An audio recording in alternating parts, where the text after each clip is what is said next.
নমস্কার, দেখছেন কলকাতা টিভি। আপনাদের সঙ্গে গুড মর্নিং কলকাতা নিয়ে রয়েছে আমি অভিকের সঙ্গে রয়েছে আমি অনন্যা। শুরু করছি গুড মর্নিং কলকাতা। ইডির বিরোধীদের আবেদন খারিজ। নিজের স্পেশাল নলেজ পিএমএলএ অভিযুক্ত আদালতে নিজেই পেশ করতে পারেন। কৌস্তব রায়ের দাবিতে আপাতত সম্মতি বিশেষ সিবিআই আদালতের। সত্যমেব জয়তে, সত্যের জয় হয়, সত্যের জয় হয়, সত্যের জয় হয়।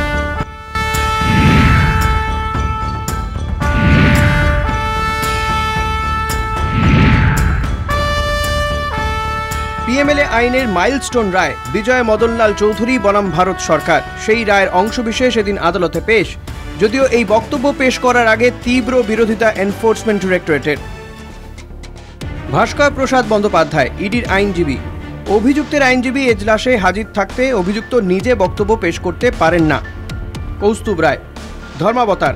পিএমএলএ আইন অনুযায়ী অভিযুক্ত অভিযোগ খণ্ডনে নিজে পার্সোনাল নলেজ আদালতে পেশ করতে পারেন। বিজয় মদনলাল চৌধুরী বনাম ভারত সরকার মামলায় সুপ্রিম কোর্ট তা স্পষ্ট করে দিয়েছে। আদালতে রায়ের কপি পেশ করে কৌস্তুভ রায় বলেন, ভারতীয় ফৌজদারি আইনের থেকে পিএমএলএ আইন সম্পূর্ণ ভিন্ন। পিএমএলএ আইনের 24 নম্বর ধারায় পরিষ্কার বলা আছে, অভিযুক্তকেই তার বিরুদ্ধে অভিযোগকে প্রমাণ করতে হবে। তাই বিজয় মদনলাল চৌধুরী বনাম ভারত সরকারের মামলায় অভিযোগ খণ্ডনে অভিযুক্ত তাঁর পার্সোনাল নলেজ আদালতে পেশ করতে পারেন। সেই সুযোগ তাঁর প্রাপ্য। ভারতীয় সাক্ষ্য আইন অনুযায়ী অভিযুক্তের এই অধিকার আছে। এমনকি তিনি তদন্তকারী সাক্ষীকে জেরাও করতে পারেন। অভিযুক্ত অভিযোগ খণ্ডনে পার্সোনাল নলেজ থেকে প্রয়োজনে প্রমাণও পেশ করতে পারেন। এনফোর্সমেন্ট ডিরেক্টরেট সম্প্রতি আমার অফিসে 4 ব্যক্তিকে সমন পাঠিয়েছে। এদের মধ্যে 2 জন বহুদিন আগেই চাকরি ছেড়ে গিয়েছেন। আরেকজন নেহাতি টেকনিক্যাল পার্সন, বেতন 25 থেকে 30,000 টাকা। তিনি কোম্পানি হিসেব নিকেশ সংক্রান্ত কোনো তথ্য সম্পর্কেই অবগত নন। আসলে কোম্পানিতে অচলাবস্থা তৈরি করার জন্য এমন পদক্ষেপ করা হচ্ছে। এর আগে আরেকটি কেন্দ্রীয় তদন্তকারী সংস্থা এই সংস্থার এক বয়স্ক ব্যক্তিকে তুলে নিয়ে গিয়ে 10 মাস আটকে রেখেছিল। সেখানেই অসুস্থ হয়ে তিনি মারা যান। বিজয় মদনলাল চৌধুরী মামলায় 150 পাতা বড়জোর ওনারা পড়ছেন, তারপর কি আছে দেখছেন না।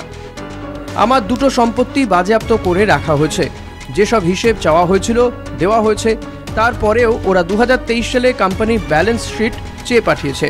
অথচ ওই ব্যালেন্স শিট অনলাইনে পাওয়া যায়, ডাউনলোড করেও নেওয়া যায়। সওয়াল করেন কৌস্তুভ রায়।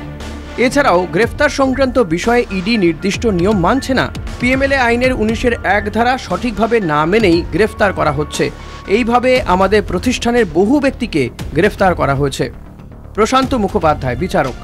যদি নিয়ম না মেনে গ্রেফতার করা হয়, সেক্ষেত্রে আদালতে পেশ করার সময় আমি নিশ্চয়ই সেই বিষয়টি খতিয়ে দেখব। এ বিষয়ে আদালত আপনাকে আশ্বস্ত করছে। আপনার বা কোনো অভিযুক্তের আইনি বা সাংবিধানিক অধিকার যদি ক্ষুণ্ণ হয়ে থাকে, তাহলে সেই অভিযোগ আদালত অবশ্যই শুনবে। আইনকে নিশ্চিতভাবে অন্য রকমভাবে ব্যবহার করার সুযোগ নেই। এক্ষেত্রে তা হয়েছে কিনা আদালত অবশ্যই খতিয়ে দেখবে, কারণ আদালত আদতে আইনের রক্ষক। আমার ভরসা ছিল বিচার ব্যবস্থার প্রতি। আমার ভরসা আছে আইনের দেবী, যা চোখ বন্ধ এবং হাতে দাঁড়িপাল্লা আছে, এবং অশোক স্তম্ভ যেখানে লেখা আছে সত্যমেব জয়তে, সত্যের জয় হবে। আদালতের নির্দেশ পরবর্তী শুনানির দিন কৌস্তুভ রায়ের আবেদনের প্রেক্ষিতে ইডিকে তাদের বক্তব্য লিখিতভাবে জানাতে হবে। তারপরেই আদালত কৌস্তুভ রায়ের এই আবেদনের শুনানি গ্রহণ করবেন। কলকাতা টিভি। এখন সময় একটা ছোট্ট বিরতির। ফিরছি বিরতির পর, সঙ্গে থাকুন। গুড মর্নিং কলকাতা নিয়ে ফিরে এলাম বিরতির পর। এরপর যে খবরের দিকে নজর রাখবো, তৃণমূল নেতা অজিত মাইতির বিরুদ্ধে অভিযোগ ছিল, তার ভিত্তিতেই এবার গ্রেফতার। রবিবার সন্দেশখালী থানার পুলিশ তাকে আটক করে। অজিতের বিরুদ্ধে গ্রামবাসীদের একগুচ্ছ অভিযোগ।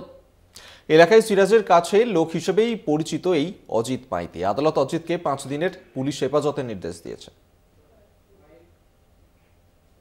আপনার বিরুদ্ধে যদি কোনো অভিযোগ থাকে সেটাও এনকোয়ারি হবে, আপনি হতে পারেন। একদম, আমি সেটাও বলেছি যে আমার মধ্যে যদি কোনো ইনকোয়ারি করে যদি তথ্য পাওয়া যায় তখন আপনিও অ্যারেস্ট হবেন। একদম। উত্তম সর্দার শিবপ্রসাদ হাজরার পর সন্দেশখালী থেকে গ্রেপ্তার অজিত মাইতি। কয়েকদিন আগেই দলের সাংগঠনিক দায়িত্ব পান। তার আগেই অবশ্য অজিত মাইতির বিরুদ্ধে পুলিশের কাছে অভিযোগ জমা পড়ে। তার 24 ঘন্টা কাটতে না কাটতেই দলীয় পদ খোয়ান অজিত, আর তারপরেই গ্রেপ্তার অজিত। কয়েকদিন আগেই তাঁর আলা ঘরে আগুন লাগিয়ে দেয় গ্রামবাসীরা। বাড়িতে ভাঙচুর করা হয়। মারমুখী জনতার হাত থেকে বাঁচতে 4 ঘন্টারও বেশি সময় ধরে এক সিভিক ভলান্টিয়ারের বাড়িতে আশ্রয় নেন অজিত। কিন্তু কেন গ্রামবাসীদের এত ক্ষোভ? গ্রামবাসীদের অভিযোগ, সিরাজ ঘনিষ্ঠ হয়েই এলাকায় মাছের ভেড়ির ব্যবসা শুরু করেন অজিত। গ্রামবাসীদের চাষের জমি দখল করা, চাষের জমিতে নোনা জল ঢুকিয়ে মাছের ভেড়ির ব্যবসা শুরু করা। অভিযোগ সিরাজের হয়ে এলাকাবাসীদের হুমকিও দিতেন অজিত। জোর করে মিটিংয়ে মিছিলে নিয়ে যাওয়া, মিটিংয়ে না গেলে বাড়িঘর ভাঙচুর করা। 2019 সালের আগে বিজেপিতে ছিলেন অজিত মাইতি। সিরাজের হাত ধরে 2019 সালে তৃণমূলে যোগ দেন তিনি।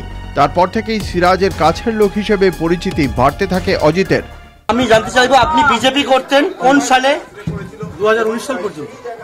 আপনাকে এই শাসক দলে নিয়ে আসা হলো কি মারধর করে? মারধর করে। কে কে? যেমন বলছি শ্যাম সরকার, কে?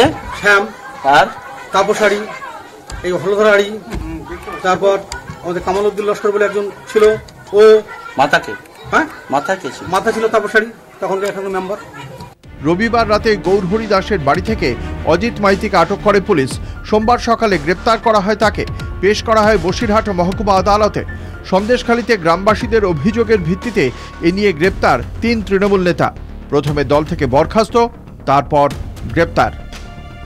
সত্যসুন্দর ভট্টাচার্য ও সঞ্জিত চক্রবর্তীর রিপোর্ট, কলকাতা টিভি। এখন সময় আরো একটা বিরতির। ফিরছি বিরতির পর, সঙ্গে থাকুন। ফিরে এলাম বিরতির পর।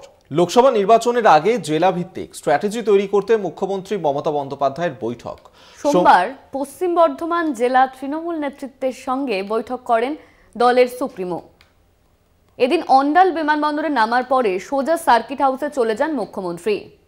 সেখানেই দলের নেতাদের সঙ্গে গুরুত্বপূর্ণ বৈঠক করেন তিনি। সূত্রের খবর, দ্বন্দ্ব মিটিয়ে দলের নেতা কর্মীদের একসঙ্গে কাজ করার বার্তা দেন মমতা বন্দ্যোপাধ্যায়। এদিকে কারা কারা বিজেপির সঙ্গে যোগ রেখে চলেছেন তা নিয়েও ফের আরও একবার তিনি সরব হন বলে সূত্রের খবর। মন্ত্রী প্রদীপ মজুমদারকে লোকসভা নির্বাচনের আগে আসানসোল দক্ষিণ কেন্দ্র সহ বেশ কিছু দায়িত্ব দেন দলনেত্রী।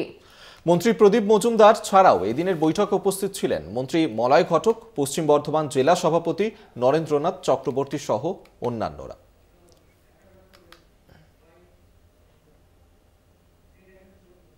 শুভেন্দু অধিকারীর বিরুদ্ধে এফআইআর দায়ের করতে চেয়ে প্রধান বিচারপতির দ্বারস্থ রাজ্য।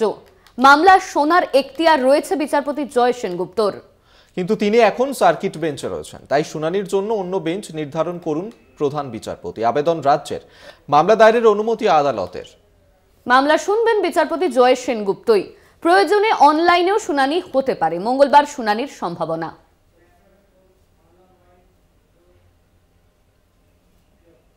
গুড মর্নিং কলকাতা এই পর্যন্তই। দেখতে থাকুন কলকাতা টিভি, রাত দিন 7 দিন।